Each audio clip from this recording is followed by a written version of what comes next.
Hello, I'm Tom Wilkinson, and welcome to the Thinking in English podcast, a podcast aimed at intermediate to advanced level English learners. Ahead of the pack, smooth sailing, corner the market. English is full of idioms like these, and in order to be able to work, study, or live in a native English-speaking environment, understanding and comprehending idioms is a vital skill. For that reason, this episode will introduce you to some common idioms that are especially useful for business situations. However, they will also be beneficial to anyone who wants to study abroad, understand English TV shows or movies, or even just enjoys studying languages. After you finish listening to this episode, make sure to check out episodes 19 and 21 for more idioms and phrasal verbs. In fact, why not follow the Thinking in English Instagram as well? Thinking in English podcast, or the link is in the description. Full of great vocabulary content. And you should definitely look at our blog, thinkinginenglish.blog, for all transcripts and bonus content. Here is today's vocabulary list.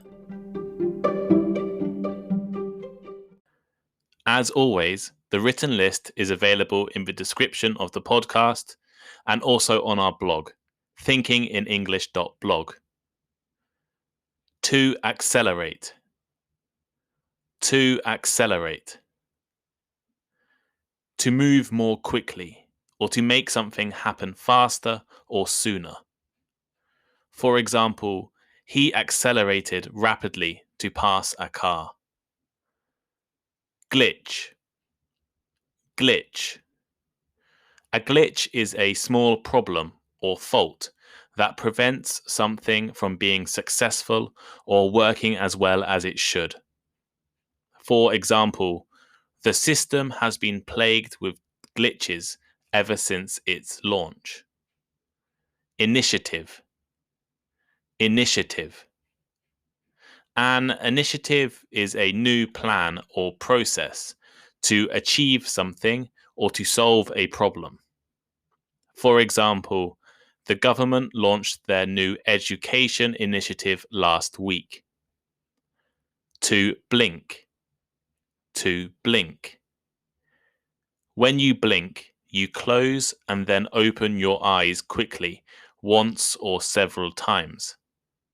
And when an eye blinks, it does this. You've got something in your eye. Try blinking a few times. Standard. Standard. A level of quality. For example, this essay is not of an acceptable standard. Do it again. Manufacturer. Manufacturer. A manufacturer is a company that produces goods in large numbers. For example, Japan is a major manufacturer of vehicles. Towering. Towering. Very high or very great. For instance, the baseball player hit a towering home run. Howling. Howling. So when we use howling to describe wind, it means blowing hard or making a lot of noise. For example, the hurricane's howling winds just missed the island. And finally, gale. Gale. A gale is a very strong wind. For instance, hundreds of old trees were blown down in the gales.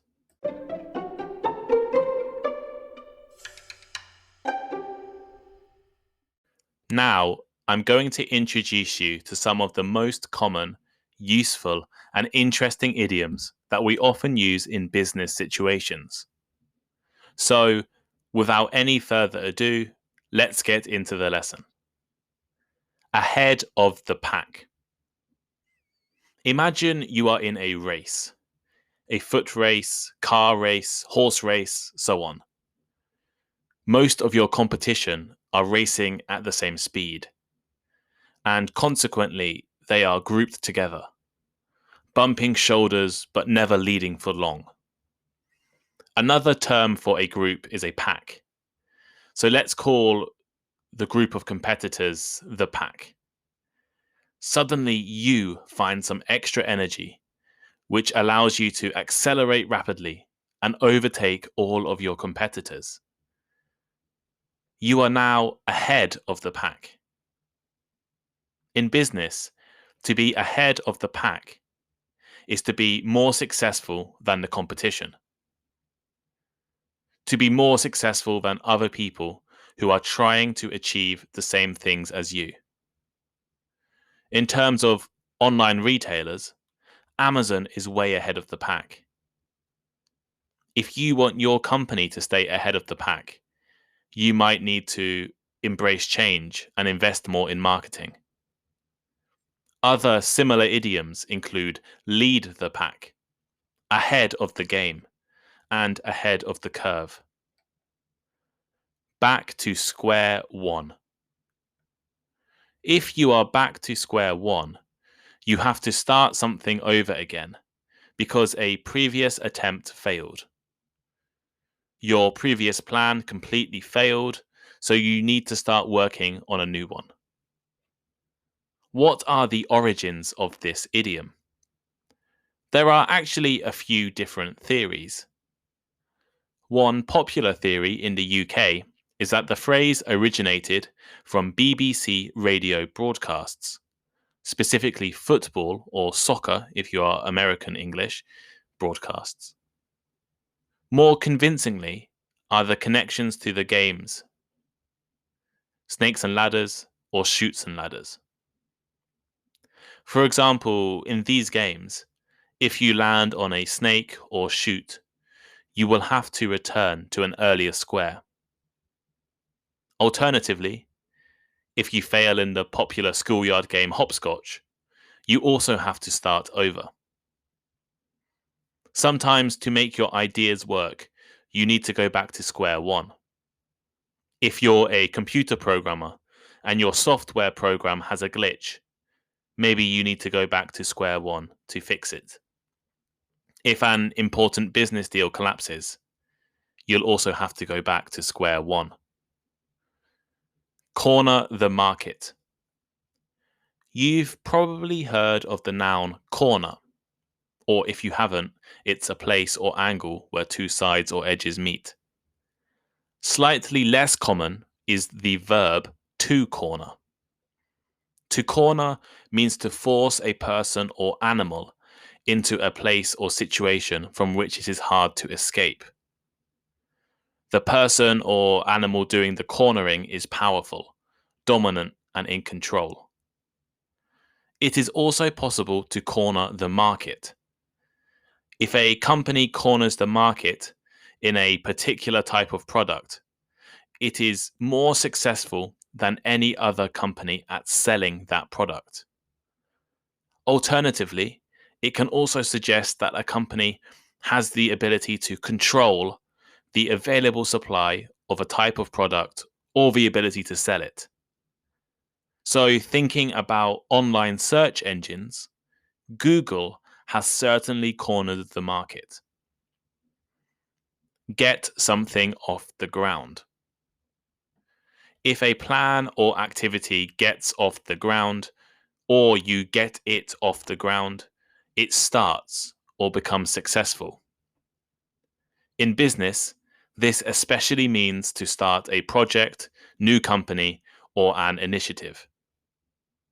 This idiom originally refers to flight. If an aircraft gets off the ground, it is certainly successful. There is a difference between a business idea which never gets off the ground and one which suddenly goes bad. Often, large amounts of money are required to get certain ideas off the ground. In addition, it can take a lot of hard work to get something off the ground. Hopefully, one day soon, this podcast will get off the ground. In a nutshell. Nutshells are usually tiny. In that case, what could you fit inside a nutshell? Probably not much. So, if I asked you to put some ideas, answers, or responses into a nutshell, those ideas, answers, or responses would have to be really small. Thus, the idiom, in a nutshell, means using as few words as possible. Imagine your business is struggling.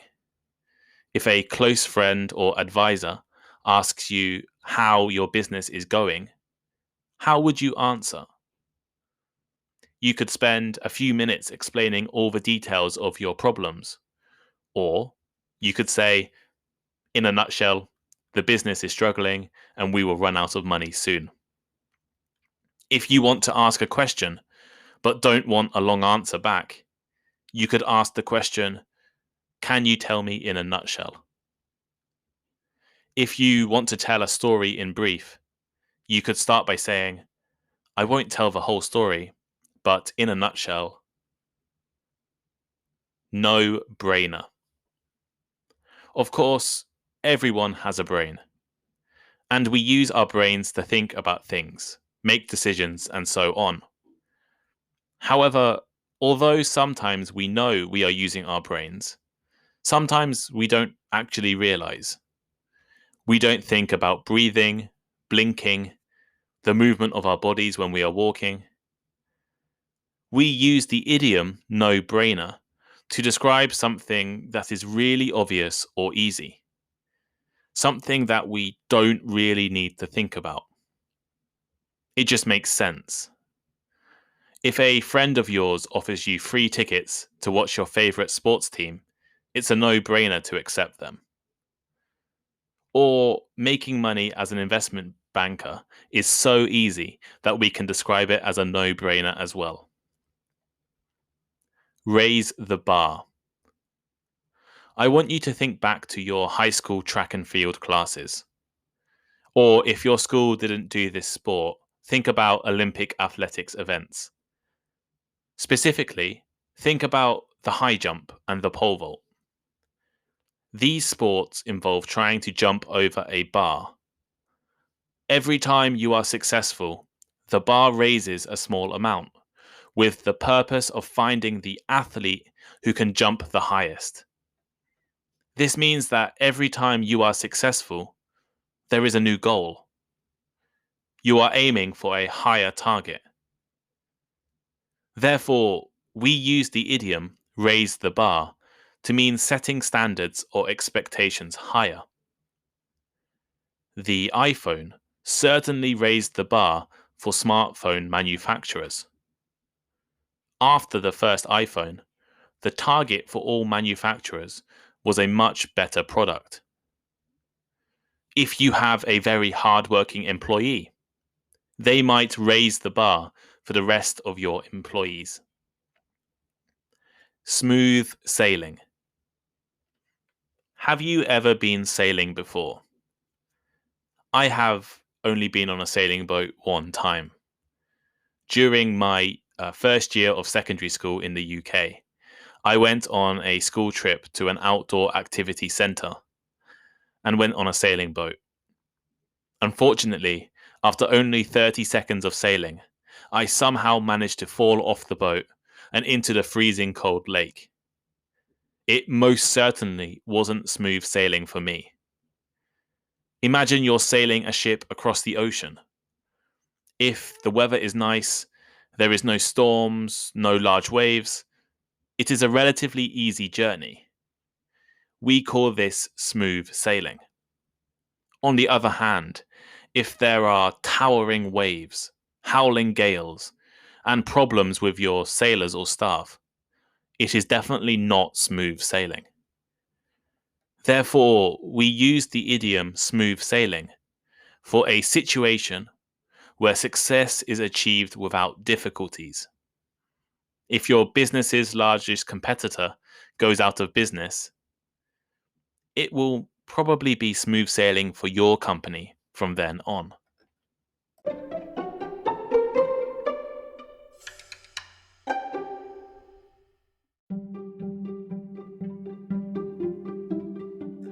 Thank you for listening to today's episode of Thinking in English.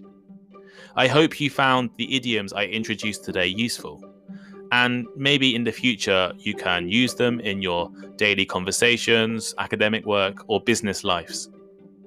Check out episodes 19 and 21 of the podcast if you would like to learn some more idioms and phrasal verbs. Please share the podcast with your friends and check out our social media links in the description. We appreciate all of your feedback, and if you have any ideas for topics, future podcast guests, or other learning formats, please let us know. And please leave us a rating. We're now on Instagram. I'm producing daily content focusing on improving your vocabularies, so make sure you check out the Thinking in English page. Thinking in English podcast on Instagram, or the link is in the description. Instagram is also probably the best way to contact me. And all transcripts of the podcast are now available on the Thinking in English blog. Vocabulary lists, comprehension questions, and articles are all there for you to read. There's also more vocabulary content, and hopefully over the next few weeks I'll be releasing grammar and pronunciation help as well. The link is also in the description, so please check it out. Thank you for listening again, and I'll see you next time.